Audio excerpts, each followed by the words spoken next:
இன்னைக்கு அம்மா சாம்பார் வச்சிருக்கேன், கொஞ்சம் டேஸ்ட் பண்ணி பாருங்க. நல்லாவே இல்லை, உப்பு இல்லை. உப்பு அம்மா உப்பு போட மறந்துட்டேன் போல. இந்த உப்பு பாத்தீங்களா, எல்லார் வீட்லயும் உப்பு இருக்கும். இந்த உப்பை பத்தி தான் இன்னைக்கு நம்ம பார்க்க போறோம். மத்தேயு 5:13 பார்ப்போம் வாங்க. நீங்கள் பூமிக்கு உப்பாய் இருக்கிறீர்கள். உப்பானது சாரமற்று போனால் எதினால் சாரமாக்கப்படும்? வெளியே கொட்டப்படுவதற்கும் மனுஷரால் மிதிக்கப்படுவதற்குமே ஒழிய வேறொன்றுக்கும் உதவாது. நம்மளோட தினந்தோறும் லைஃப்ல இந்த உப்பு எவ்வளவு முக்கியமா இருக்கு பாத்தீங்களா? உப்பு இல்லைன்னா சாப்பாடை சாப்பிடவே முடியாது, அதை குப்பையில தான் கொட்டணும். அதே போலதான் தேவன் நம்மள ஒரு முக்கியமான நபர்களாக தேர்ந்தெடுத்திருக்கிறாங்க. எதுக்குன்னா, தேவனை பத்தி தெரிஞ்சவங்க மற்றவங்களுக்கும் கர்த்தரை பத்தி சொல்லணும், அதுக்காகவே நம்மளை தேர்ந்தெடுத்திருக்கிறாங்க.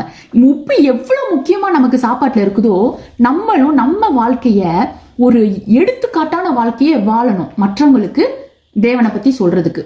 Have a nice day.